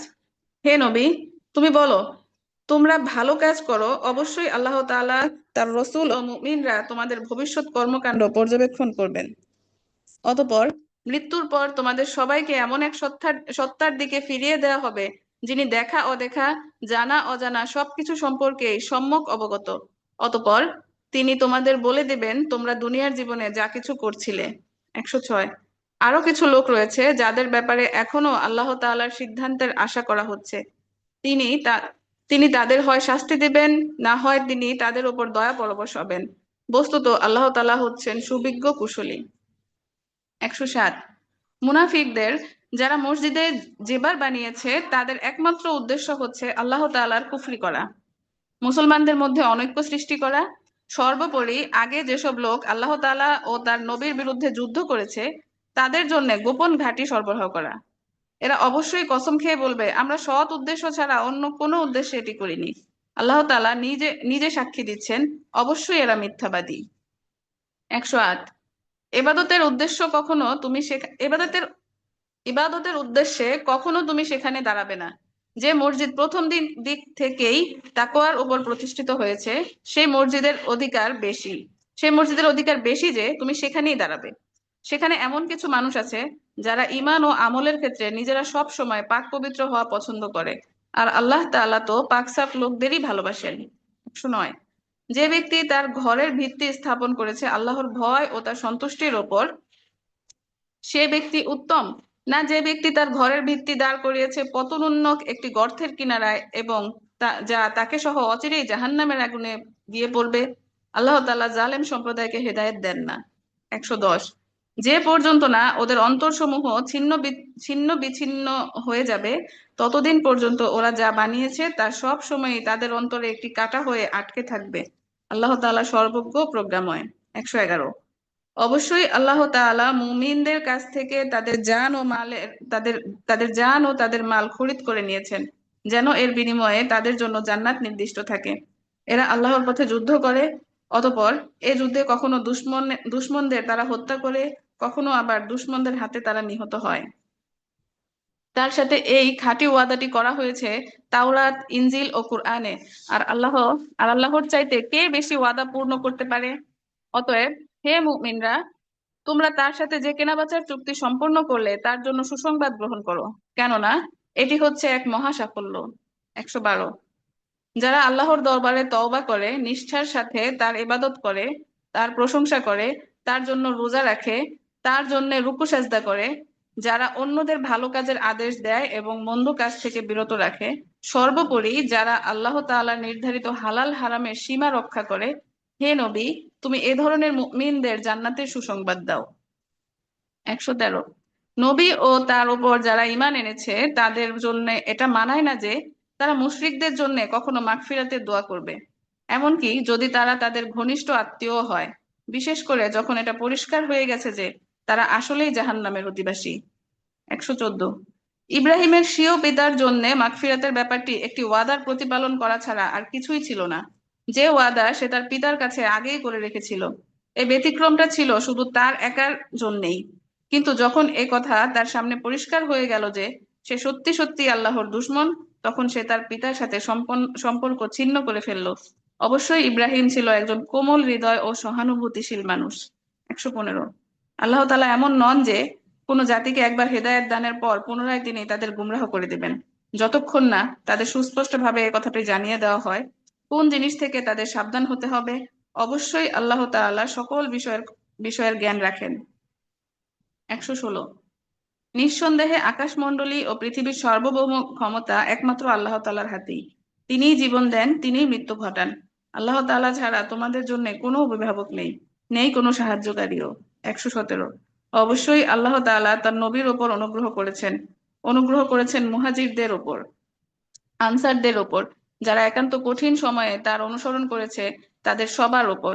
এমনকি যখন তাদের একটি ছোট্ট দলের চিন্তায় একটু বাঁকা পথে ঝুঁকে পড়ার উপক্রম হয়ে পড়েছিল, অতঃপর আল্লাহ তাআলা এদের সবার উপর দয়া করলেন। অবশ্যই তিনি তাদের প্রতি দয়ালু এবং অনুগ্রহশীল। 118। সে তিন ব্যক্তির উপরও আল্লাহ তাআলা দয়া করলেন যাদের ব্যাপারে সিদ্ধান্ত মুলতবি করে রাখা হয়েছিল। তাদের অবস্থা এমন এক পর্যায়ে এসে পৌঁছলো যে জমিন তার বিশালতা সত্ত্বেও তাদের উপর সংকুচিত হয়ে গেল, এমনকি তাদের নিজেদের জীবন নিজেদের কাছেই দুর্বিষহ হয়ে পড়লো। তারা একথা উপলব্ধি করলো, আসলেই আল্লাহ তাআলা ছাড়া তাদের আর কোনো জায়গা নেই যেখানে কোনো আশ্রয় পাওয়া যাবে। অতঃপর আল্লাহ আল্লাহ তাআলা তাদের উপর অনুগ্রহ করলেন যেন তারা তওবা করে পুনরায় তার কাছে ফিরে আসতে পারে। অবশ্যই আল্লাহ তাআলা ক্ষমাশীল ও পরম দয়ালু। 119। হে ঈমানদার ব্যক্তিরা, তোমরা আল্লাহ তাআলাকে ভয় করো এবং সর্বদা সত্যবাদীদের সাথে থাকো। 120। মদিনার মূল অধিবাসী ও তাদের আশেপাশের বেদুইন আরবদের জন্য এটা সঙ্গত ছিল না যে তারা আল্লাহ তাআলার রসূলদের সহগামী সহগামী না হয়ে পেছনে থেকে যাবে এবং তার জীবন থেকে নিজেদের জীবনকে বেশি প্রিয় মনে করবে। আসলে এটা এজন্য যে আল্লাহ তাআলার পথে তাদের যে তৃষ্ণা, ক্লান্তি ও ক্ষুধায় কষ্ট পাওয়া তা তাদের নেক আমলের মধ্যেই শামিল হবে। তাছাড়া এমন কোন স্থানে তারা যাবে যেখানে যাওয়ায় তাদের উপর কাফেরদের ক্রোধ আসবে এবং মোকাবেলার সময় শত্রুদের কাছ থেকে তারা কিছু সম্পদ লাভ করবে। মূলত এর প্রতিটি কাজের বদলে তাদের জন্য নেক আমল লেখা হবে। নিশ্চয়ই আল্লাহ তাআলা নেক লোকদের কাজের প্রতিফল বিনষ্ট করেন না। 121। একইভাবে তারা আল্লাহর পথে যা খরচ করে তা পরিমাণে কম হোক কিংবা বেশি, তাও বিনষ্ট হয় না। এবং যদি তারা আল্লাহর উদ্দেশ্যে কোনো মাঠ ঘাট প্রান্তর অতিক্রম করে, তাও তাদের জন্য লিপিবদ্ধ করা হয়, যাতে করে তারা দুনিয়ায় যা কিছু করে এসেছে আখিরাতে আল্লাহ তাআলা তার চাইতে উত্তম পুরস্কার তাদের দিতে পারেন। 122। মুমিনদের কখনো কোনো অভিযানে সবার একত্রে বের হওয়া ঠিক নয়। তারা এমন কেন করলো না যে তাদের প্রত্যেক দল থেকে কিছু কিছু লোক বের হতো, যাতে করে তারা দিন সম্পর্কে জ্ঞানানুশীলন করত। অতঃপর যখন তারা অভিযান শেষে নিজ জাতির কাছে ফিরে আসতো, তখন তাদের জাতিকে তারা আযাবের ভয় দেখাতো। আশা করা যায় এতে তারা সতর্ক হয়ে চলবে। 123। হে ঈমানদার লোকেরা, কাফেরদের মধ্যে যারা তোমাদের সীমান্তের কাছাকাছি রয়েছে তাদের বিরুদ্ধে যুদ্ধ করো, এমন ভাবে করো যেন তারা তোমাদের মধ্যে কঠোরতা দেখতে পায়। জেনে রেখো আল্লাহ তাআলা অবশ্যই মুত্তাকি লোকেদের সাথে রয়েছেন। 124। যখন কোনো নতুন সূরা নাজিল হয় তখন এদের কিছু লোক বিদ্রূপের ভাষায় জিজ্ঞেস করে, এ সূরা তোমাদের কার কার ঈমান বৃদ্ধি করলো? তোমরা বলো, হ্যাঁ, যারা সত্যি আল্লাহর উপর ঈমান এনেছে এ সূরা অবশ্যই তাদের ঈমান বৃদ্ধি করেছে এবং তারা আনন্দিতও হয়েছে। 125। যাদের অন্তরে ব্যাধি রয়েছে এ সূরা তাদের আগের নাপাকির সাথে আরো কিছু নতুন নাপাকি যুক্ত করে দিয়েছে এবং তারা কাফের অবস্থায় মারা যাবে। 126। তারা কি দেখতে পায় না প্রতি বছর তাদের কিভাবে বিভিন্ন পরীক্ষায় ফেলে একবার কিংবা দুবার বিপর্যস্ত করা হচ্ছে? এরপরও তারা তওবা করে না এবং এ থেকে তারা কোনো শিক্ষা গ্রহণও করে না। 127। যখন কোনো নতুন সূরা নাজিল হয় তখন তারা পরস্পর চোখ চাওয়াচাই করে ইশারায় একে অপরকে জিজ্ঞাসা করে, কেউ কি তোমাদের কেউ কি তোমাদের দেখতে পাচ্ছে? অতঃপর তারা হেদায়েত থেকে ফিরে যায়। আল্লাহ তাআলা তাদের অন্তরকে এভাবেই সত্য থেকে ফিরিয়ে দিয়েছেন, কেননা এরা হচ্ছে এমন সম্প্রদায়ের লোক যারা কিছু অনুধাবন করে না। 128। হে মানুষ, তোমাদের কাছে তোমাদেরই মধ্য থেকে এক রাসূল এসেছে, তোমাদের কোন রকম কষ্ট ভোগ তার উপর দুঃসহ। সে তোমাদের একান্ত কল্যাণকামী, ঈমানদারদের প্রতি সে হচ্ছে ন্যায়পরায়ণ, পরম দয়ালু। 129। এরা যদি এমন কল্যাণকামী একজন রসূলের কাছ থেকে মুখ ফিরিয়ে নেয়, তাহলে তুমি তাদের বলে দাও, আল্লাহ তাআলাই আমার জন্য যথেষ্ট, তিনি ছাড়া আর কোনো মাবুদ নেই। সমস্যায় সংকটে আমি তার উপরই ভরসা করি এবং তিনিই হচ্ছেন মহান আরশের একচ্ছত্র অধিপতি। আপু। হ্যাঁ, আচ্ছা, আমরা এরপরে সূরা শুরু করবো ইনশাআল্লাহ। তো সূরা ইউনূসের তারতিব বিন নুজুল, এটা হচ্ছে নাজিলের ধারাবাহিকতা, এটা 51 নম্বর সূরা। আগে হচ্ছে সূরা বনী ইসরাইল, আর এরপরে হচ্ছে সূরা হুদ নাজিল হয়েছে। আর মুসাফের মধ্যে লিপিবদ্ধের সিরিয়ালে এটা 10 নম্বর সূরা। আগে আছে তওবা, আর পরে হচ্ছে সূরা হুদ। মাক্কি যুগের শেষের দিকে সূরা, মাক্কি সূরা, আর এটা হচ্ছে 109টা আয়াত আছে, 10 নম্বর সূরা। নামের রহস্য, এই সূরায় 98 নম্বর আয়াতে ইউনূস আলাইহিস সালামের ঘটনা জায়গা পেয়েছে। এ, সেখানেই সেখান থেকেই এই সূরার নামকরণ করা হয়েছে ইউনূস। ইউনূস আলাইহিস সালাম বাস করতেন ইরাকের নিনওয়া শহরে, যাকে জুন্নুন বলে ডাকা হতো। জুন্নুন মানে হলো মাছওয়ালা, কারণ কয়েকদিন তিনি মাছের পেটে ছিলেন। মেজর থিং, আল্লাহ তাআলার পরিচয় তার সৃষ্টির বিস্ময়কর নিদর্শন সমূহ, আল্লাহ তাআলার শাস্তি, নীতি, দুনিয়ার বাস্তবতা, নম্বর হচ্ছে আল্লাহর ওয়ালি কারা, তাদের পরিচয়, অতীত নবীদের ঘটনা ও শিক্ষা। সূরা শুরুর সাথে শেষের সম্পর্ক। সূরাটি শুরু হয়েছে ওয়াহিদি আলোচনা দিয়ে। এটা কি লোকেদের কাছে একটা আশ্চর্য বিষয় যে আমি তাদেরই একজনের কাছে এই নির্দেশনা দিয়ে ওয়াহি পাঠিয়েছি, আর শেষও হয়েছে ওয়াহি সম্পর্কিত আলোচনা দিয়ে। তোমার কাছে যে ওয়াহি পাঠানো হয় তুমি সেটা অনুসরণ করো আর ধৈর্য ধরো, যতক্ষণ না আল্লাহ ফয়সালা করে দিচ্ছেন, তিনি সর্বোত্তম ফয়সালাকারী। অন্য সূরার সাথে সম্পর্ক। এই সূরার আগে রয়েছে সূরা আত-তাওবা, যা শেষ হয়েছে রসূল সম্পর্কে বর্ণনা দিয়ে। তোমাদের কাছে তোমাদের মধ্য থেকে একজন রসূল এসেছেন। আর এই সূরাটিও শুরু হয়েছে রসূল প্রসঙ্গে। এটা কি লোকেদের কাছে একটা আশ্চর্যের বিষয় যে আমি তাদেরই একজনের কাছে এই নির্দেশনা দিয়ে ওয়াহি পাঠিয়েছি। শানে নজুল। এই সূরাটি মাক্কী যুগের শেষ দিকে নাজিল হয়। আহ যখন তখন কাফিরদের বিরোধিতা মাত্রা ভীষণ রকম বেড়ে গেছে। রসূলের নামে ওরা নানা ধরনের প্রোপাগান্ডা চালাতে লাগলো। সূরাটি শুরুই হয়েছে মুশরিকদের অবাক হওয়াকে কটাক্ষ করে। মানুষকে রসূল হিসেবে আল্লাহর দুনিয়াতে পাঠিয়েছেন, এতে তারা ভারী অবাক হয়। এছাড়া তারা নবীজিকে জাদুকর বলে। এর আগে তো আরো কত কিছু বলেছে, অর্থাৎ কোনোভাবেই তারা নবীজি সাল্লাল্লাহু আলাইহি ওয়াসাল্লামের রিসালাতের উপর ঈমান আনবে না। আল্লাহ তাআলা এই সূরার মাধ্যমে তাদেরকে উপদেশ দিলেন, তাদেরকে বোঝার সুবিধার্থে নানা যুক্তি তুলে ধরলেন, দিলেন মুশরিকদের বিস্ময়ের জবাব। আগেও যারা নবী বা রাসূল হিসেবে এসেছেন তারা সবাই মানুষ ছিলেন। দুনিয়ার বুকে মানুষ ছাড়া আর কাউকে নবী হিসেবে পাঠানো হয়নি। অপরদিকে আল্লাহ তাআলা নবীজি সাল্লাল্লাহু আলাইহি ওয়াসাল্লামকে কোথায় গেল, কথাকে বলো যে নবীজিকে ধৈর্য ধরার, হ্যাঁ, আচ্ছা, অপরদিকে আল্লাহ তাআলা নবীজিকে ধৈর্য ধরার উপদেশ দিলেন, দাওয়াত চালিয়ে যেতে বললেন, উৎসাহ দিলেন ওদেরকে ক্রমাগত বুঝিয়ে যাওয়ার কাজে। আর এত কিছুর পরও যারা রিসালাতের উপর ঈমান আনবে না তাদেরকে বলে দিলেন তাদেরকে দিলেন কঠোর শাস্তির হুঁশিয়ারি। সেগমেন্ট: ওয়াহি, রেভেলেশন, চিন্তাবোধ, রিফ্লেকশন, আর দায়িত্ববোধ, রেসপন্সিবিলিটি। তো এখানে প্রথমে শুরুর দিকে আল্লাহ সুবহানাহু ওয়া তাআলা মানুষকে তার ওয়াহির শাশ্বত বাণী শুনিয়েছেন। এরপরে চিন্তাবোধ। ওয়াহির বৈশিষ্ট্য হলো মানুষের ভেতর থেকে চিন্তাবোধকে জাগ্রত করা। সূরার মাঝের অংশে সেটার প্রতিফলন দেখা যায়। আর দায়িত্ববোধ। চিন্তা মাত্রই সংক্রামক, মানে মানুষ তার চিন্তা ভাবনাকে ছড়িয়ে দিতে চায় অন্যের মাঝে। তাই শেষ ভাগে আল্লাহ মানুষকে তার দায়িত্বের কথা স্মরণ করিয়ে দিলেন। ফজিলত: কুরআনে যেসব সূরা কলেবর 100 আয়াতের বেশি, সেগুলোকে বলা হয় আল মিউন। জাবুর কিতাবের পরিবর্তে আল মিউন সূরাগুলো আল্লাহ তাআলা নবীজিকে উপহার দিয়েছিলেন। এই রকমই একটি সূরা হলো সূরা ইউনূস। এক লোক রাসূল সাল্লাল্লাহু আলাইহি সাল্লামের কাছে এসে বলল, হে আল্লাহর রাসূল, আমাকে কোরআন শেখান। নবীজি সাল্লাল্লাহু আলাইহি সাল্লাম বললেন, যে সূরাগুলো শুরুতে আলিফ লাম র আছে সেরকম 3টি সূরা পড়ো। Cause and effect. নূহ আলাইহিস সালামের ঘটনা নিজের পরিবার, প্রতিবেশী ও আশেপাশের লোকেদের মাঝে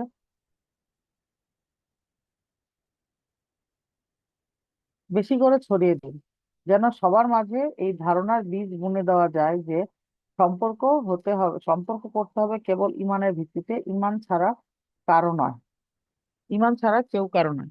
আপনারা জাস্ট 2 মিনিট টাইম দেন, আমার একটু কাজ আছে।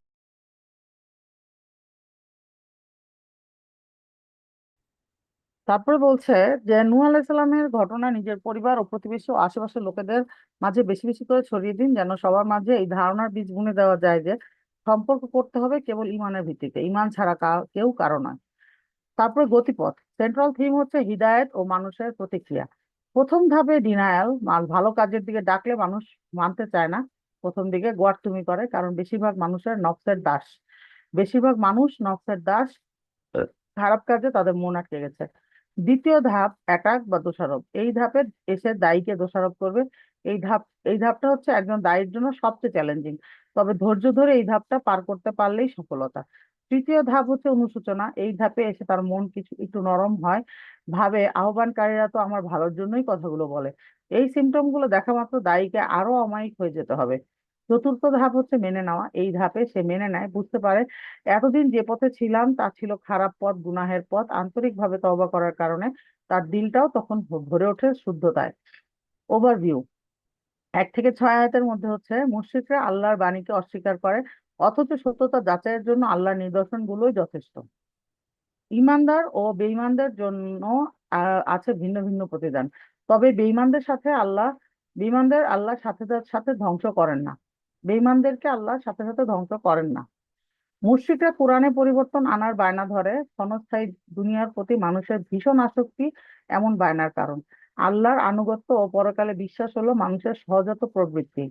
আল কুরআনের বিরুদ্ধে মুশরিকদের অভিযোগ খণ্ডন ও তাদের প্রতি চ্যালেঞ্জ, তারা ইহকাল ও পরকালে ক্ষতিগ্রস্ত। ও কোনো কিছুকে বৈধ অবৈধ বলার এখতিয়ার একমাত্র আল্লাহর, আর আখিরাতে তিনি সবার কাজের ঠিকঠাক প্রতিদান দিবেন। নিজ জাতির প্রতি নূহ আলাইহিসসালামের চ্যালেঞ্জ, সত্য মিথ্যার চিরন্তন দ্বন্দ্ব হিসেবে মুসা আলাইহিসসালাম আর ফিরআউনের লড়াইকেও তুলে ধরা হয়েছে। মুসা আলাহিসাল্লামের বিপক্ষে ফিরআউনের জাদুকরের দল, এছাড়া সর্বাবস্থায় আল্লাহর উপর ভরসা করার ফায়দাও বর্ণিত হয়েছে। মুসা আলাহিসাল্লামের দোয়া ও জালিম ফিরআউনের কবল থেকে বনী ইসরাইলের মুক্তি, তওবা করায় ইউনূস আলাহিসাল্লামের জাতি ক্ষমা পেয়েছিল। বাকি সব অবাধ্য জাতি ধ্বংস হয়ে গেছে, সুতরাং ওয়াহী অনুসরণ করতে হবে। কেস স্টাডি: ইউনূস আলাহিসাল্লাম তার জাতিকে দাওয়াত দিলেন, কিন্তু লোকজন তার কথায় সাড়া দিল না। তা দেখে মনঃক্ষুণ্ণ হলেন ইউনূস আলাইহিসসালাম। সিদ্ধান্ত নিলেন অহংকারী এই জাতিকে ত্যাগ করার। তারপর চললেন এক জাহাজে, একবারে ভিন্ন কোনো দেশে চলে যাবেন। আল্লাহ ব্যাপারটা পছন্দ করলেন না। তার ইচ্ছাতেই বিরাট মাছ গিলে ফেললো ইউনূস আলাইহিসসালামকে। নবী তার ভুল বুঝতে পারলেন, মাছের পেটে নিকষ অন্ধকারে বসে দোয়া করলেন, আমার রব, আমি নিজের উপর জুলুম করেছি, তুমি যদি ক্ষমা না করো তাহলে আমার আর কোনো উপায় নেই। তখন আল্লাহ তাকে ক্ষমা করে দিলেন। ইউনূস আলাইহিসসালামের এই ঘটনা প্রত্যেক দায়ী তো বটেই, প্রত্যেক মুসলিমের জন্য একটা রিমাইন্ডার। সেটা হলো দাওয়াতের কাজ করতে গিয়ে আশা হারানো যাবে না। শুরুতে মানতে না চাইলেও বারবার বোঝাতে থাকলে মানুষ একটা সময় সঠিক পথ চিনতে পারে।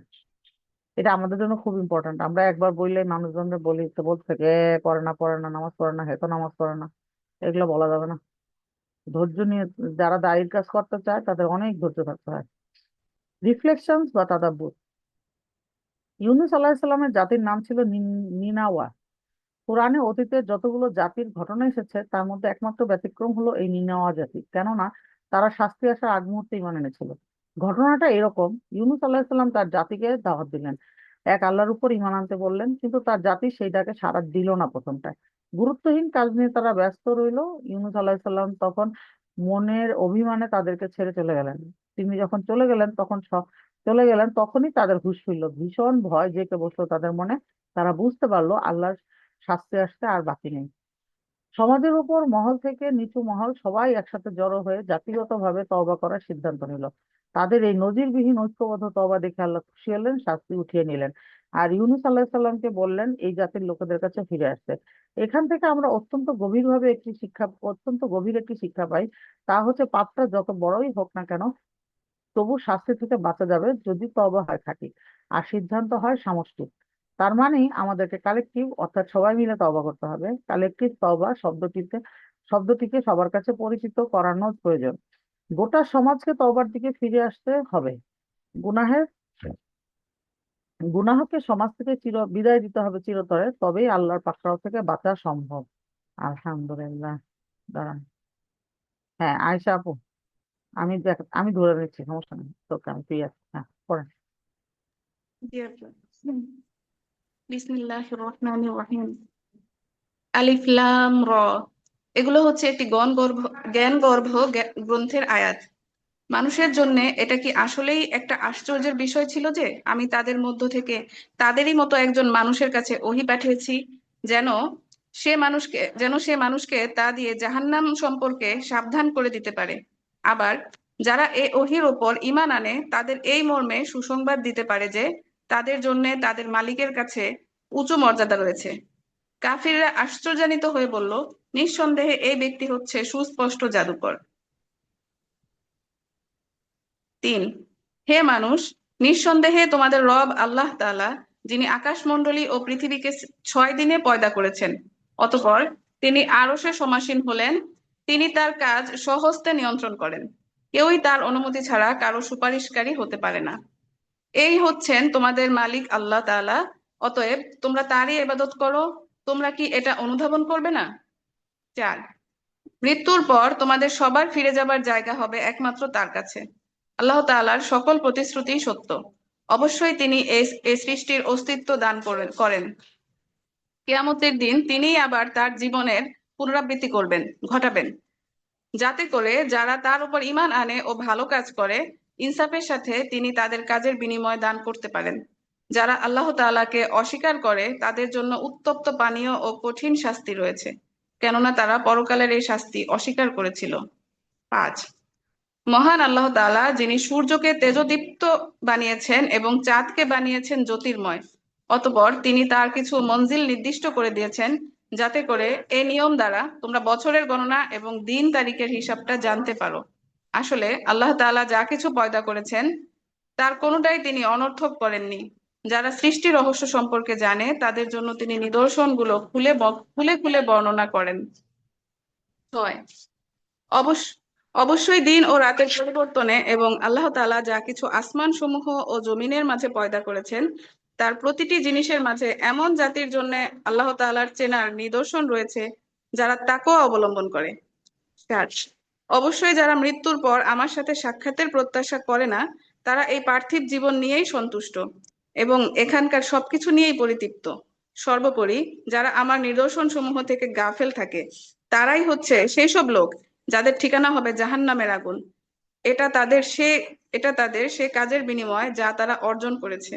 9, অপরদিকে যারা অবশ্যই আল্লাহ তাআলার উপর ঈমান এনেছে এবং নেক কাজ করেছে তাদের মালিক তাদের এই ঈমানের কারণেই তাদের সঠিক পথ দেখাবেন। তাদের তলদেশ দিয়ে অসংখ্য নিয়ামতে পরিপূর্ণ জান্নাতে সুপেয় ঝর্ণা ধারা প্রবাহমান থাকবে। 10, এই সময় সেখানে তাদের একটি মাত্র ধ্বনিই থাকবে, হে আল্লাহ তাআলা তুমি মহান, তুমি পবিত্র। সেখানে তাদের অভিবাদন হবে সালাম এবং তাদের শেষ ডাক হবে আলহামদুলিল্লাহ। যাবতীয় তারিফ সৃষ্টিকুলের মালিক আল্লাহ তাআলার জন্য। 11, আল্লাহ তাআলা যদি মানুষের জন্য তাদের অকল্যাণকে ত্বরান্বিত করতেন যেভাবে মানুষ নিজেদের কল্যাণ ত্বরান্বিত করতে চায়, তাহলে তাদের অবকাশ দেওয়ার সুযোগ কবেই শেষ করে দেয়া হতো, কিন্তু আল্লাহ তাআলা তাদের ঢিল দিয়ে রেখেছেন। অতঃপর যারা আমার সাথে সাক্ষাতের আশা করে না আমি তাদের নাফরমানির মাঝে ছেড়ে দেই, তারা উদ্ভ্রান্তের মতো ঘুরে বেড়ায়। 12, মানুষকে যখন কোনো দুঃখ দৈন্য স্পর্শ করে তখন সে বসে শুয়ে দাঁড়িয়ে সর্বাবস্থায় আমাকে ডাকে।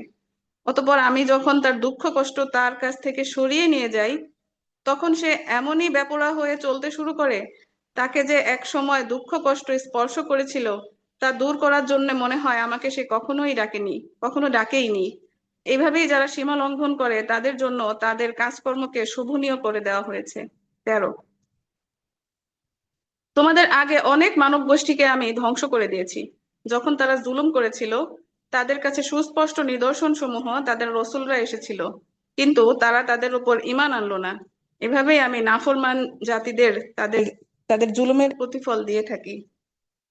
14, অতঃপর আমি জমিনে তাদের জায়গায় তোমাদের খলিফা বানিয়েছি যেন আমি দেখতে পাই তোমরা কি ধরনের আচরণ করো। এরপরে রুমা আপু। জি আপু। আপু আমি কি স্ক্রিন শেয়ার করবো? আপু করলে ভালো সমস্যা হতো। নাই, সমস্যা নাই, আমি করতে পারবো। ঠিক আছে। ঠিক আছে।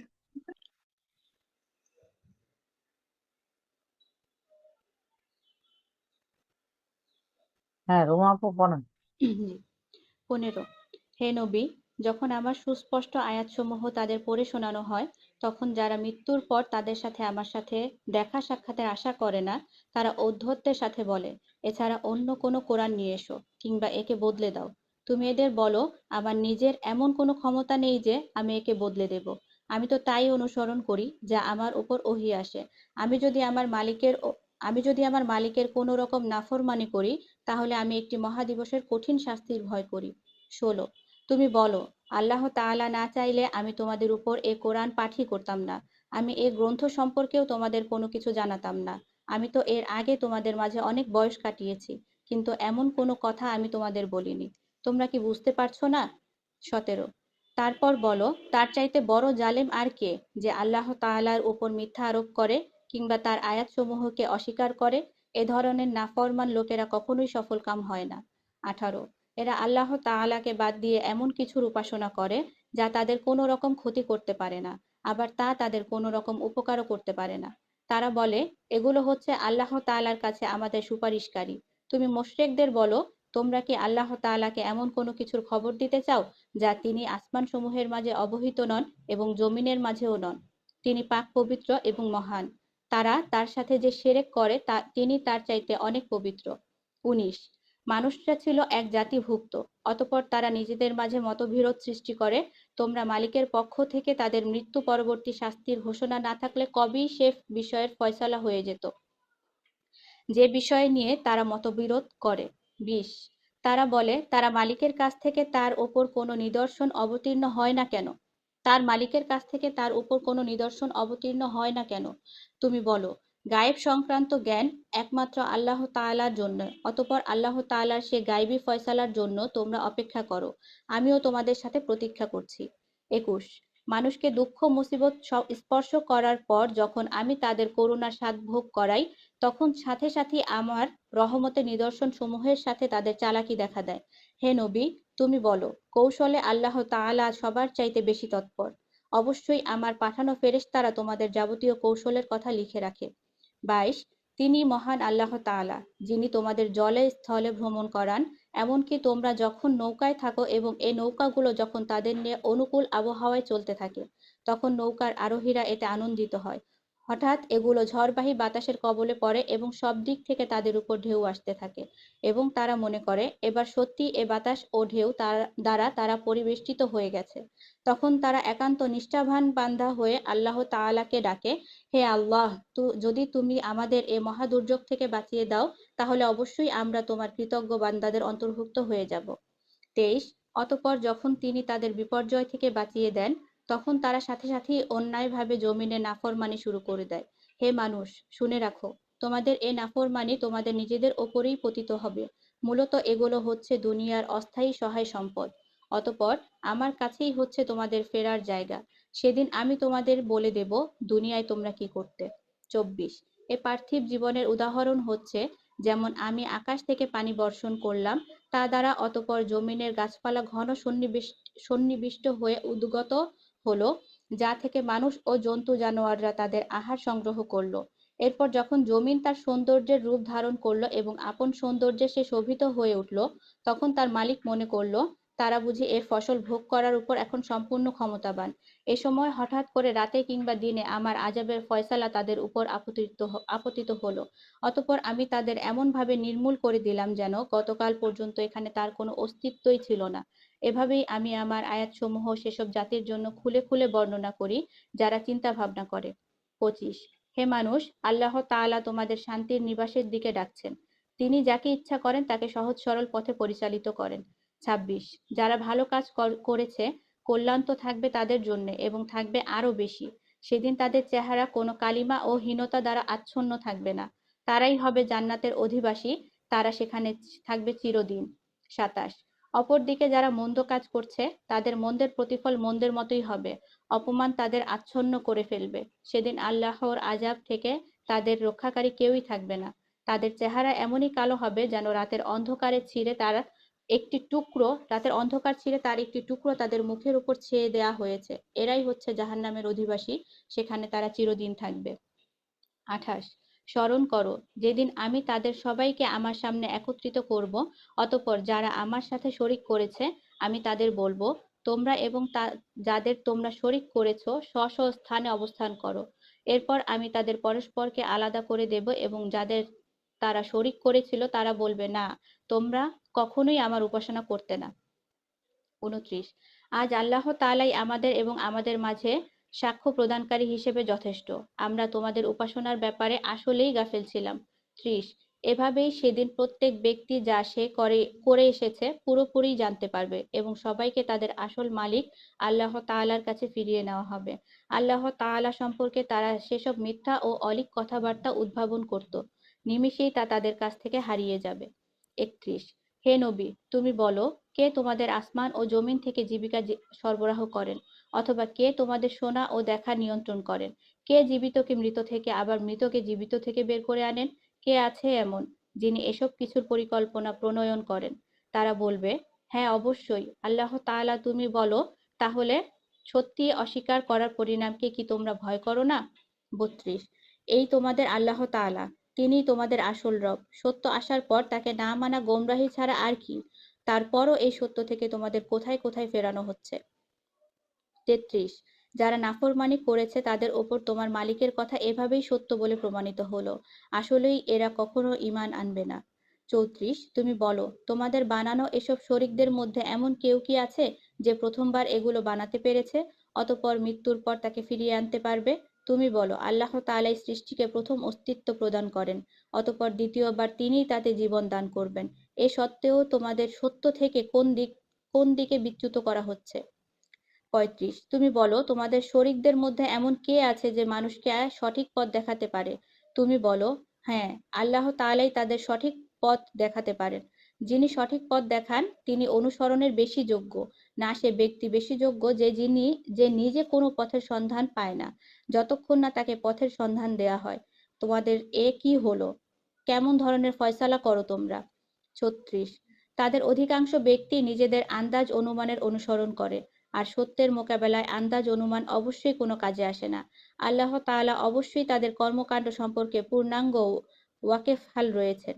37। এ কোরআন এমন কোনো গ্রন্থ নয় যে আল্লাহর ওহী ব্যতিরেকে কোনো ইচ্ছা মাফিক একে গড়ে দেওয়া যাবে, বরং এ গ্রন্থ সেসব গ্রন্থের সত্যবাদিতার সাক্ষ্য প্রদান করে যা এর আগে নাজিল হয়েছে। এতে কোনো রকম সন্দেহ নেই। এটা হচ্ছে সৃষ্টিকুলের মালিক আল্লাহ তাআলার কিতাবের বিশদ ব্যাখ্যা। 38। তারা কি এ কথা বলে যে এ ব্যক্তি মুহাম্মদ এ গ্রন্থটি রচনা করে নিয়েছে? হে নবী, তুমি বলো, তোমরা তোমাদের দাবিতে যদি সত্যবাদী হও তাহলে তোমরাও এমনই ধরনের কিছু সূরা বানিয়ে নিয়ে এসো, এবং এ ব্যাপারে আল্লাহ তাআলা ছাড়া যাদের যাদের তোমরা ডাকতে চাও ডেকে তাদেরও সাহায্য নাও। 39। আসল কথা হচ্ছে, যে বিষয়টি তারা তাদের জ্ঞান দিয়ে আয়ত্ত করতে পারল না, কিংবা মানবীয় জ্ঞান বিজ্ঞানের সীমাবদ্ধতার কারণে যার ব্যাখ্যা এখনো তাদের পর্যন্ত পৌঁছায়নি, তারা তাই অস্বীকার করে বসলো। ঠিক এভাবে তাদের পূর্ববর্তী মানুষরাও অস্বীকার করেছিল। দেখো এ অস্বীকারী জালিমদের পরিণাম কি হয়েছে। 40। তাদের মধ্যে কিছু লোক এর ওপর ঈমান আনবে, আবার কিছু আছে যারা এতে ঈমান আনবে না। তোমার মালিক কিন্তু এ বিপর্যয় সৃষ্টিকারীদের ভালো করেই জানেন। 41। তারা যদি এর পরও তোমাকে মিথ্যা প্রতিপন্ন করতে থাকে, তাহলে তুমি তাদের বলে দাও, দেখো, আমার কাজকর্ম আমার জন্য, আর তোমাদের কাজকর্ম তোমাদের জন্য। আমি যা কিছু করছি তার জন্য তোমরা দায়িত্ব মুক্ত, আবার তোমরা যা করো তার জন্য আমিও দায়িত্ব মুক্ত। 42। হে নবী, এদের মধ্যে কিছু লোক এমন আছে যারা তোমার দিকে কান পেতে রাখে, কিন্তু তুমি কি বধিরকে আল্লাহর কালাম শোনাবে, যদিও তারা এর কিছুই বুঝতে পারছে না? 43। আবার ওদের মধ্যে কেউ কেউ আছে যারা তোমার দিকে তাকিয়ে থাকে, কিন্তু তুমি কি অন্ধকে পথ দেখাবে, যদিও তারা এর কিছুই দেখতে পায় না? 44। নিঃসন্দেহে আল্লাহ তাআলা মানুষের ওপর কোনো রকম জুলুম করেন না, বরং আল্লাহর অবাধ্য হয়ে মানুষেরা নিজেরাই নিজেদের ওপর জুলুম করে। 45। যেদিন তিনি তাদের সবাইকে একত্রিত করবেন সেদিন তাদের মনে হবে যেন তারা সেখানে পারস্পরিক পরিচয়ের জন্য দিনের মাত্র একটি ক্ষণই কাটিয়ে এসেছে। ক্ষতিগ্রস্ত হয়েছে তারা যারা আল্লাহর সামনাসামনি হওয়াকে অস্বীকার করেছিল। আসলে তারা কখনোই হেদায়েত প্রাপ্ত ছিল না। 46। আমি ওদের কাছে যে বিষয়ের ওয়াদা করেছি তার কিছু অংশ যদি আমি তোমাকে দেখিয়ে দেই, অথবা এর আগেই যদি আমি তোমাকে মৃত্যু দেই, এই উভয় অবস্থায় তাদের আমার কাছেই ফিরে আসতে হবে। অতঃপর এরা যা কিছু দুনিয়ায় করত তার উপর আল্লাহ তাআলাই সাক্ষী হবেন। 47। প্রত্যেক উম্মতের জন্যই রসূল আছে। অতঃপর যখন তাদের কাছে তাদের রসূল এসে যায়, তখন তাদের মাঝে যাবতীয় কাজ ইনসাফের সাথে সম্পন্ন হয়ে যায়।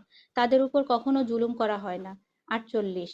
এরা বলে, হে মুসলমানরা, তোমরা যদি সত্যবাদী হও তাহলে বলো, কবে তোমাদের এই আযাবের ওয়াদা ফলবে? 49। তুমি বলো, আল্লাহ তাআলা যা চান তা ব্যতিরেকে আমি তো আমার নিজস্ব ভালো মন্দের ক্ষমতাও রাখি না। প্রত্যেক জাতির ধ্বংসের জন্য একটি দিনক্ষণ নির্দিষ্ট করা আছে।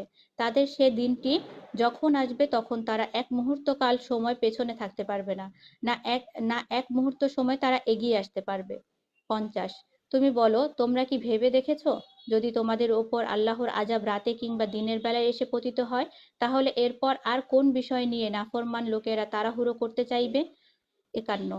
অতঃপর যখন সত্যি একদিন এই বিষয়টি ঘটবে তখন কি তোমরা এটা বিশ্বাস করবে? তখন বলা হবে, হ্যাঁ, এখন তো আযাব এসেই গেল, আর এজন্যই তো তোমরা তাড়াহুড়া করছিলে। 42। তার অতঃপর জালেমদের বলা হবে, এবার তোমরা চিরস্থায়ী জাহান্নামের আযাবের স্বাদ ভোগ করো। দুনিয়ায় তোমরা যা কিছু অর্জন করেছো তোমাদের কি তার বিনিময় দেওয়া হবে না? 53। হে নবী, এরা তোমার কাছে জানতে চায় আযাব সম্পর্কিত সে কথাটি আসলেই কি ঠিক? বলো, হ্যাঁ, আমার মালিকের শপথ, এটা আমোঘ সত্য। শাস্তি প্রয়োগে তোমরা কোনোদিনই তাকে অক্ষম করে দিতে পারবে না। 54। যদি এমন প্রতিটি মানুষ যে জুলুম করেছে তার কাছে দুনিয়ায় যা সম্পদ আছে তা জমা হয়, সে তার সবকিছুই মুক্তিপণ হিসেবে ব্যয় করতে চাইবে। যখন এই জালিম মানুষরা জাহান্নামের আযাব দেখবে, তখন তারা মনে মনে অনুতাপ করবে, তখন সম্পূর্ণ ইনসাফের সাথেই তাদের বিচার সম্পন্ন হবে এবং তাদের ওপর বিন্দুমাত্র জুলুমও করা হবে না। 55। মনে রেখো, আসমানসমূহ ও জমিনে যা কিছু আছে তা সব আল্লাহ তাআলার জন্যেই। জেনে রেখো, অবশ্যই আল্লাহ তাআলার ওয়াদা সত্য, কিন্তু তাদের অধিকাংশ লোকই তা জানে না। 56। তিনিই জীবন দান করেন, তিনিই মৃত্যু ঘটান এবং মৃত্যুর পর তোমাদের সবাইকে তার কাছেই ফিরিয়ে নেওয়া হবে। 57। হে মানুষ, তোমাদের কাছে তোমাদের মালিকের পক্ষ থেকে নসিহত বিশিষ্ট একটি কিতাব এসেছে। এটা হচ্ছে মানুষের অন্তরে যেসব ব্যাধি রয়েছে তার নিরাময় এবং মোমেনদের জন্য হেদায়েত ও রহমত। 58। হে নবী, তুমি বলো, এটা আল্লাহ তাআলার দয়া ও অনুগ্রহেই নাজিল হয়েছে। অতএব মানুষের উচিত এর জন্য আনন্দ প্রকাশ করা, কারণ তারা যা কিছু জ্ঞান ও সম্পদ জমা করেছে এটা তার চাইতে অনেক উত্তম। 59। তুমি বলো, তোমরা কি কখনো চিন্তা করে দেখেছো আল্লাহ তাআলা তোমাদের জন্য যে রিজিক নাজিল করেছেন তার মধ্য থেকে অতঃপর কিছু অংশকে তোমরা হারাম আর কিছু অংশকে হালাল করে নিয়েছো। বলো, এসব ব্যাপারে আল্লাহ তাআলা কি তোমাদের কোনো অনুমতি দিয়েছেন, না তোমরা আল্লাহর প্রতি মিথ্যা আরোপ করছো? 60। যারা আল্লাহর উপর মিথ্যা আরোপ করে তাদের শেষ বিচারের দিন সম্পর্কে ধারণা কি এই যে এটা কখনো আসবে না? অবশ্যই আল্লাহ তাআলা বড় অনুগ্রহশীল। তিনি তাদের অবকাশ দিয়ে রেখেছেন, কিন্তু অধিকাংশ মানুষই শুকর আদায় করে না। 61। হে নবী, তুমি যে কাজের ভেতরেই থাকো না কেন এবং কোরআন থেকে যা কিছু তিলাওয়াত করো না কেন, আমি তা জানি। তোমরা তোমরা যে কোনো কাজ করো, কোনো কাজে তোমরা যখন প্রবৃত্ত হও, আমি তার ব্যাপারে তোমাদের উপর সাক্ষী হয়ে থাকি। তোমার মালিকের দৃষ্টি থেকে একটি অনুপরিমাণ জিনিসও গোপন থাকে না, আসমানেও নয়, জমিনেও নয়। এর চাইতে ছোট কিংবা এর চাইতে বড় কোনো কিছুই নেই যা একটি সুস্পষ্ট গ্রন্থে লিপিবদ্ধ নেই। 62। জেনে রেখো, কিয়ামতের দিন আল্লাহ তাআলার বন্ধুদের জন্য কোনো ভয় নেই, সেদিন তারা চিন্তিতও হবে না। 63। তারাই আল্লাহর বন্ধু যারা আল্লাহর উপর ঈমান এনেছে এবং তাকে ভয় করেছে। 64। তাদের জন্য দুনিয়ার জীবনে যেমন সুসংবাদ রয়েছে তেমনি রয়েছে পরকালের জীবনেও। আল্লাহ তাআলার কথার কোনো রদবদল হয় না, আর এটাই হচ্ছে সেদিনের মহা সাফল্য। 65। হে নবী, তোমাকে তাদের কথা যেন কোনো দুঃখ না দেয়। অবশ্যই মান ইজ্জত সবই আল্লাহ তাআলার জন্য। তিনি সবকিছুই শোনেন, সবকিছুই জানেন।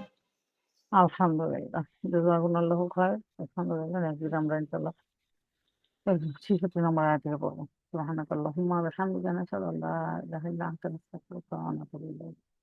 আসসালামু আলাইকুম।